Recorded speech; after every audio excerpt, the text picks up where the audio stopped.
வைத்தியசாலை பிரச்சனைகள் கூட கதைச்சார்கள். இப்போ கிளிநொச்சி முல்லைத்தீவில் இருந்து யாழ்ப்பாணத்துக்கு நோயாளி போய் யாழ்ப்பாண வைத்தியசாலையில் செத்து போனால் அந்த பொடியை கொண்டரை இல்லாமல் கண்ணவே திண்டாடினாங்க. செத்த வீட்டுக்கு ஒரு பொடி பெட்டி எடுக்கிறதுக்கு 10,000 ரூபாய் காசுக்கு வந்து அழுவாங்க. ஆனால் விழுந்தாங்க ஒரு மணி செத்து போச்சுது. ஒருத்தர் வந்து சொல்றார், அவையோட இபிடிபி குடும்பம் தான் சார், ஆனால் அவங்கள் சரியான கஷ்டம், ஒரு பெட்டி இல்லாமல் இருக்கிறாங்க. இந்த நேரம் பார்த்து ஒரு 5,000 ரூபாய் காசு கொடுப்போம் பெட்டி எடுக்கும். பெட்டி எடுக்கிறதுக்கு செத்த வீட்டுக்கு பெட்டி ஒரு பொடியை தூக்கி கொண்டு போகிறதுக்கு கூட காசுக்கு கெஞ்சிற சனம் அங்கே இருக்கு. அப்போ நாங்கள் கனடாவில் இருக்கிற ஒரு மனித உரிமை அமைப்பு ஒன்று கூடாக ஒரு வேன் ஒன்று வாங்கி அதுக்கு கொடியடிச்சு அது என்னை விட அந்த ஊடகவியலாளர்கள் தான் அதில் கூட அதில் உண்மையில செல்வாக்கு செலுத்தினேன். யாழ்ப்பாணத்தில் இருக்கிற பல ஊடகவியலாளர்கள் துறாயணியாக்களை பிடிச்சி கனடாவில் இருந்து அந்த காசை சேகரித்து ஒரு இஞ்சி ஒரு வாகனம் வாங்கி அதில் அந்த கொடி டிரான்ஸ்போர்ட் செய்கிறது ஃப்ரீயா ஏலக்கூடியலாம். இப்போ கரைச்சி பிரதேசவை அந்த பணியை செய்கிறாங்க. அவர் அது மாதிரியான சில மனித உரிமை மனிதநேய பணிகளை கூட செய்யலாம். பல காரியங்களை அப்படி செய்யலாம். உதாரணத்துக்கு நாகர்கோவில் வடமராட்சி கிழக்கிலிருந்து வைத்தியசாலைக்கு போறவர்களுக்கு ஒரு ஆம்புலன்ஸ் வசதியை செய்து கொடுக்கலாம். அதெல்லாம் ஒரு பெரிய மனித உரிமை பணி. ஆகவே நீங்கள் பல காரியங்கள் செய்யக்கூடிய வாய்ப்புகள் ஏராளமாக இருக்கு. இது நான் சொல்றதை எனக்கு தெரிஞ்ச கிராமத்தை மையப்படுத்தி கதைக்கிறேன். நீங்கள் வடக்கு கிழக்கு பூரணமா நினைக்கணும் இந்த காரியங்கள். இப்ப நாங்கள் இன்ஸ்பெக்டர் இயக்கத்தில் இருந்து பொத்துவில்ல இருந்து பொலிகண்டி வரையும் மன்னார்ல இருந்து மட்டக்களப்பு வரையும் தான் நீங்களோட படத்துல வச்சிருக்கோம். நாங்கள் எனக்கு தெரிஞ்ச இடத்த சொல்றோம், அவர் தனக்கு தெரிஞ்ச இடத்த சொன்னார், அவர் தனக்கு தெரிஞ்ச இடத்துக்காக நாங்கள் கதைக்கிறோம். ஆனா இது எங்கட வடக்கு கிழக்கு பிரதேசத்துல பூரணமா இருக்கிற பிரச்சனை. ஆகவே இது எல்லாம் உங்கள் முன் வைக்கப்படுற சில காரியங்கள். நான் என் அனுபவ ரீதியாக செய்து கொண்ட சில விஷயங்களை நான் உங்களுக்கு சொன்னேன். இன்னும் பல எங்கட பிள்ளைகளை உண்மையா கூட்ட வேணும், சந்ததியை கூட்ட வேணும் என்றால் இந்த குடும்பங்களில் பிறக்கிற பிள்ளைகளுக்கு நாங்கள் உதவ வேணும். உதவாண்டிக்கு எப்படி நாங்கள் செய்ய முடியும்? படிக்கிற பிள்ளைக்கு கொப்பி வாங்க காசு இல்லை, ஒரு புத்தக பேக் வாங்க காசு இல்லை. நவீன உலகத்துல இப்பவும் நாங்க படிச்ச மாதிரி நீ காலில் செருப்பு இல்லாம தான் போகணும். புத்தக பேக்கு ஒரு டயர் டியூப்ல சைக்கிள் டியூப்ல வெட்டின ஒரு ரப்பர் பேண்டை சுத்தி போட்டு இப்படி தோல்ல பிடிச்சோம்னா நாங்கள் போனாங்க. அப்படித்தான் இப்ப இருக்கிற பிள்ளைங்க போகணும்னு நாங்கள் சொல்லிடாரு. இப்ப பாருங்க எத்தனை புத்தகம் வேணும், எத்தனை கொப்பி வேணும், அவ்வளவு வைக்கிறதுக்கு ஒரு பேக் வேணும். அப்ப பிள்ளைக்கு பேக் இல்லாம போகலாமா? சப்பாத்தி இல்லாம பழம் போனால் அந்த பிள்ளைக்கு மனசு கஷ்டமா இருக்கு. 2 வசதியான பிள்ளை சப்பாத்தோட வருது. பாதிக்கப்பட்ட பிள்ளைக்கு செய்ய வேணும். இதெல்லாம் பல காரணங்கள் இருக்கு. முன்பக்கத்துல ஒரு வீட்டுல 5 பிள்ளை படிக்குதுண்டா எனக்கு 5 பிள்ளையும் பழம் போடாது. என் மகன் மூத்தவன் ஏன் செய்யறான், கடைசிமான இப்ப என்ன சொல்ல தான் அப்ப கிளாஸ் நான் சொல்லுவேன். 4 ஆம்பளை பிள்ளைகளும் ஒரு மகனும் அவன் மூத்தவன்ல இருந்து கடைசி வரைக்கும் யோசிச்சு பாருங்க. எனக்கு எத்தனை கொப்பி வாங்கணும், வருஷம் பிறந்தா எத்தனை பேனை வாங்கணும், எத்தனை கொம்பாஸ் வாங்கணும், எத்தனை பேக் வாங்கணும் ஒரு வருஷ தொடக்கத்துல. அதுக்கண்டு நான் 50,000 ரூபாய் ஒரு வருஷ தொடக்கத்துல புறம்பா நான் ஒதுக்கி வச்சிருக்கோம். எனக்கு அப்படி என்றா என்ன போல சாதாரணமா இருக்கிற குடும்பங்களை யோசிச்சு பாருங்க எப்படி இருக்குமா. அப்ப இந்த பிள்ளைகளுக்கு கொப்பி வாங்குறதுல அவர்களுக்கு ஒரு குடும்பத்துல ஒரு கொப்பின்னு 80 ரூபாய், ஒரு 100 எக்ஸசைஸ் கொப்பி, மானிட்டர் எக்ஸசைஸ் கொப்பி 80 ரூபாய். 10 கொப்பி ஒரு பிள்ளைக்கு வேணும்னா 800 ரூபாய் வேணும். ஒரு சாதாரண பிள்ளைக்கு கொப்பி வாங்கவே 1000 ரூபாய் வேணும். இது ஒரு தொழிலும் இல்லாம இருக்கிற ஒரு வீட்டுல அல்லது கணவன் இல்லாத ஒரு விதவையில வீட்டுல 4 பிள்ளை படிக்குதுண்டா அல்ல 3 பிள்ளை படிக்குதுண்டா எப்படி செய்ய முடியும்? அந்த எப்படி இவ்வளவு கொப்பி பண்ணி கொடுக்க முடியும்? இதுதான் நிலம். இதால்தான் நாங்களும் சிலது அவங்கள்ட்ட கெஞ்சி கொப்பிக்கு உதவி செய்யுங்க, இதுக்கு உதவி செய்யுங்க ரெண்டு கேட்டு அதை செய்யறோம். நான் நினைக்கிறேன் ரோசாக்காக்கு நேற்று முன்னாள் கொஞ்சம் மெயில் போட்டு நான் கிடைச்சி பார்த்துருப்பீங்கன்னு நினைக்கிறேன். நாங்கள் சில ப்ராஜெக்டுகளை இயலக்கூடியதை செய்து நான் போட்டு விட்டேன். நான் வாண்டையை கேட்டபடியா கோவாரண்ணைக்கு ஏற்கனவே சில திட்டங்களை கொடுத்து இந்த கோவாரண்ணை வந்திருக்கிற நேரங்களில் நான் சில பேரை கூப்பிட்டு கோவாரண்ணையை காட்டுறேன். காட்டி கோவாரண்ணை ஸ்பொட்ல சிலதை செஞ்சு போவார்.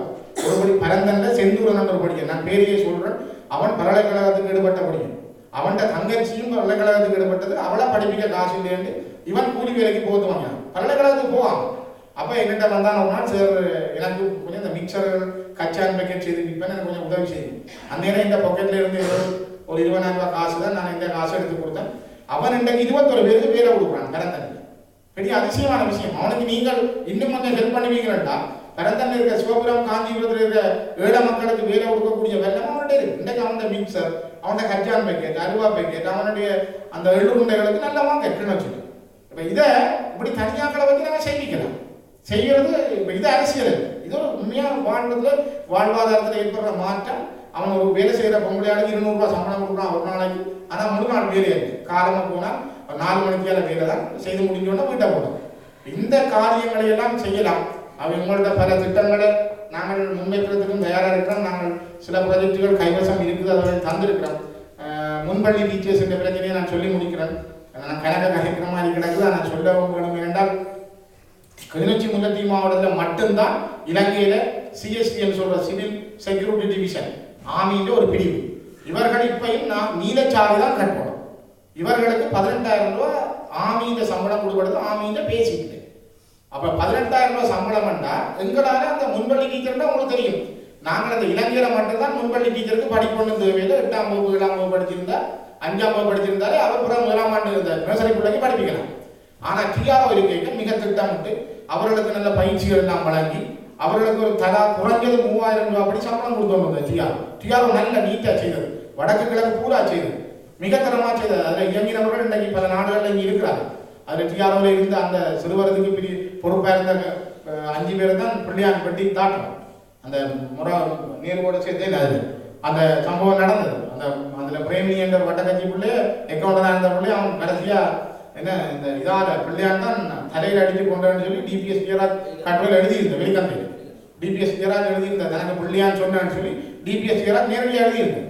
அப்படி செய்தால் தான் பிள்ளையான். அப்புறம் அந்த பிள்ளையானோட போயிட்டு நாங்கள் வேலை செய்தால் எப்படி இருக்கும் எங்களுக்கு யோசிச்சு பாருங்க. அப்போ இந்த முன்பள்ளி டீச்சர்ஸுக்கு 370 பேர்ல 114 பேர் இந்த சிஎஸ்டிக்கு போகாமலே இருக்கிறாங்க கிளிநொச்சியில்.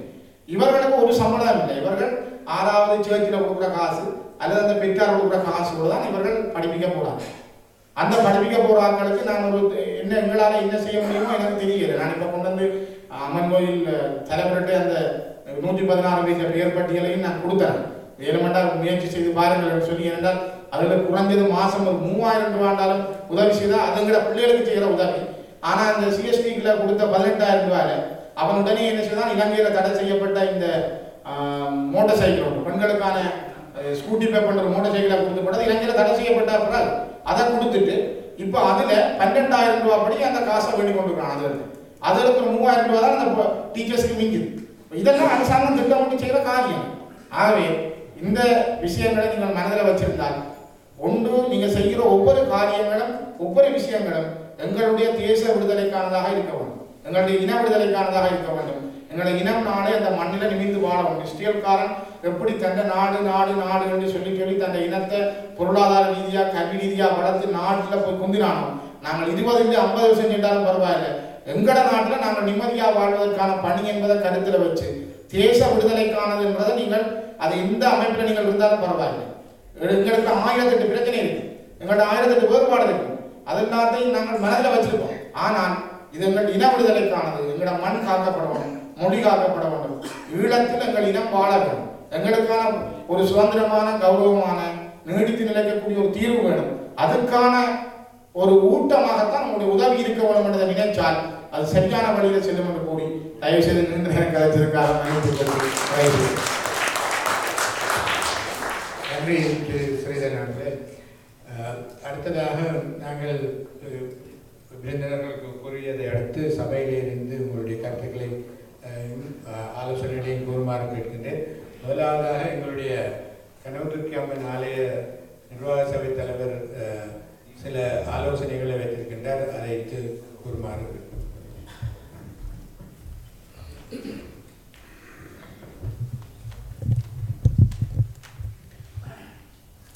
இப்பொழுது கனதுர்க்கி அம்மனின் திருப்பாதங்களை தொட்டு இப்பொழுது சம்பந்தன் அவர்களை ஸ்கைப்பில் அழைத்தால் இங்கு டிஎன்ஏ மீட்டிங்கை வைத்து முடிக்கலாம் போல் இருக்கின்றது. எப்படி இருந்தாலும் எமது ஆலயம் கனதுர்க்கி அம்மன் ஆலயம் இதுவரைக்கும் 2 மில்லியன் பவுண்ட்ஸுக்கு மேல் இலங்கைக்கு அனுப்பியிருக்கிறது. இப்பொழுது எங்களுடைய திட்டங்களில் மாற்றங்களை கொண்டு வர இருக்கின்றோம். அதாவது இனி மேல் கனதுர்க்கி அம்மன் ஆலயம் ஒருபோதும் ஒருத்தருக்கும் காசுகளாக கொடுக்க மாட்டாது. அவர்களுக்கு உழைத்து வாழ்ந்த தமிழினம் இன்று கை நீட்டி நிற்கின்றது. இது கவலைக்குரிய விஷயம். இந்த மக்கள் உழைத்து வாழ வேண்டும், அவர்களுக்காக ஒரு தொழில் வலயத்தை உருவாக்க வேண்டும். அவர்கள் அதில் உழைத்து அவர்கள் குடும்பத்தையும் அவர்களுடைய சுற்றத்தாரையும் பார்க்க வேண்டும். அப்படி வளர்ந்து வரும்போது தன் சமுதாயத்தையும் பார்க்க வேண்டும் என்பதுதான் இன்றைய நிர்வாக சபையின் நோக்கம்.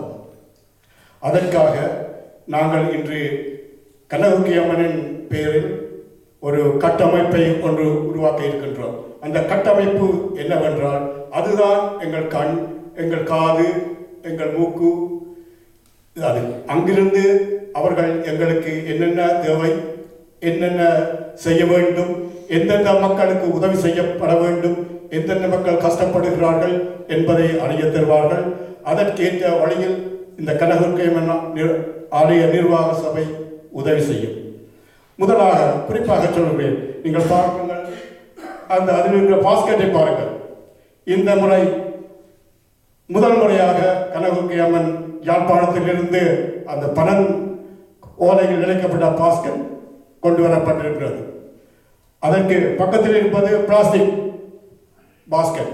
அதற்கு 60 பென்ஸ் கொடுத்து நான் இந்த நிர்வாக சபை வாங்குகிறது. ஆனால் இந்த பணம் ஓலையில் இழைத்த பாஸ்கெட்டுக்கு 83 பென்ஸ் முடிகின்றது.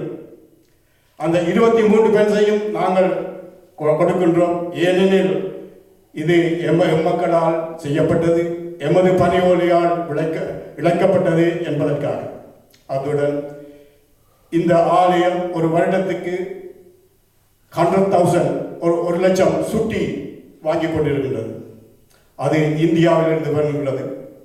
ஆனால் இப்பொழுது அதை இலங்கையில் செய்து, சில சமயம் அது கூடிய விலை பெற்றாலும் பரவாயில்லை, அதை அங்கு செய்து அந்த ஒரு 10-15 குடும்பத்துக்கு அது வேலை வாய்ப்பை கொடுத்து அவர்களிடமிருந்து அதை பெற்று இங்கு உள்ள ஆலயத்துக்கும் அதை பகிர்ந்து கொள்ள இருக்கின்றோம். அதற்காக வேலை திட்டம் ஆரம்பப்பட்டு அதற்காக எனது நிர்வாகம் 4000 பவுண்ட்ஸை ஒதுக்கி இருக்கின்றது முதல் கட்டமாக. அது மாத்திரமல்ல, அடுத்ததாக எங்களுக்கு கோயிலுக்கு தேவையான கணக்க வேலைகள் இருக்கின்றது.